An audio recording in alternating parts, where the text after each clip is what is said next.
Afternoon, Atlanta. Good afternoon.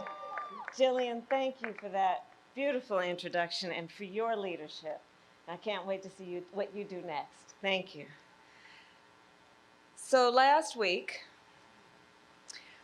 1 year, yes, please do sit.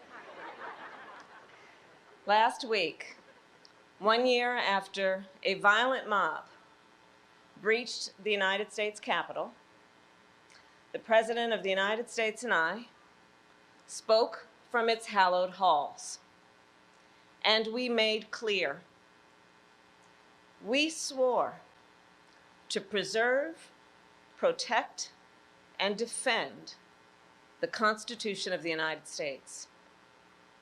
And we will. We will fight. We will fight to safeguard our democracy. We will fight to secure our most fundamental freedom, the freedom to vote. And that is why we have come to Atlanta today, to the cradle of the civil rights movement, to the district that was represented by the great Congressman John Lewis, on the eve of the birthday of Reverend Dr. Martin Luther King Jr. More than 55 years ago, men, women, and children marched from Selma to Montgomery to demand the ballot. And when they arrived at the state capitol in Alabama, Dr. King decried what he called normalcy. The normalcy, the complacency that was denying people the freedom to vote. The only normalcy anyone should accept, Dr. King said, is the normalcy of justice. And his words resonate today. Over the past few years, we have seen so many anti-voter laws that there is a danger of becoming accustomed to these laws, a danger of adjusting to these laws as though they are normal, a danger of being complacent, complicit. Anti-voter laws are not new in our nation, but we must not be deceived into thinking they are normal. We must not be deceived into thinking a law that makes it more difficult for students to vote is normal. We must not be deceived into thinking a law that makes it illegal to help a voter with a disability vote by mail is normal. There is nothing normal about a law that makes it illegal to pass out water or food to people standing in long voting lines.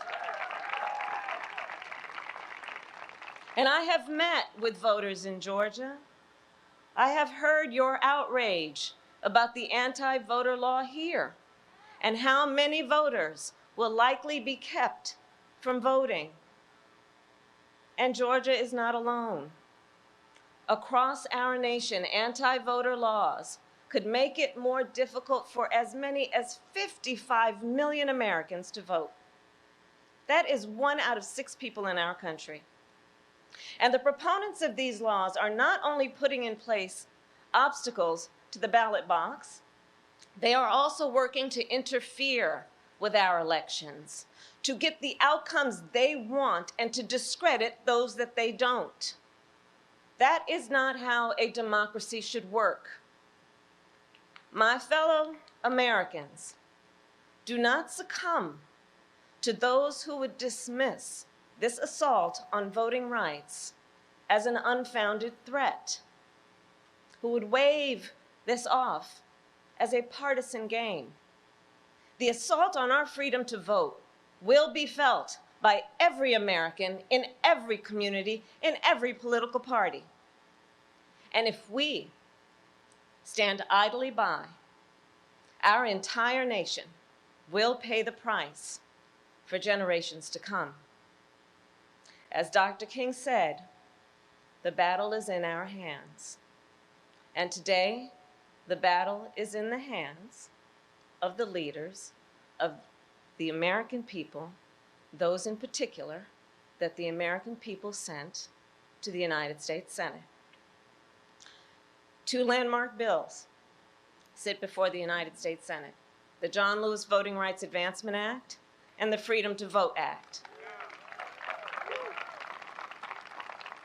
And these two bills represent the first real opportunity to secure the freedom to vote since the United States Supreme Court gutted the Voting Rights Act nearly a decade ago.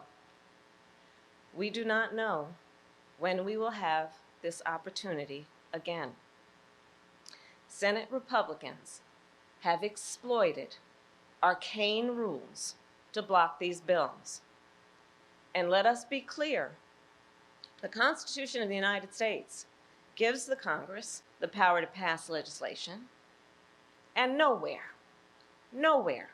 does the Constitution give a minority the right to unilaterally block legislation. The American people have waited long enough. The Senate must act. And the bottom line is this: years from now, our children and our grandchildren, they will ask us about this moment. They will look back on this time, and they will ask us not about how we felt. They will ask us, what did we do? We cannot tell them that we let a Senate rule stand in the way of our most fundamental freedom.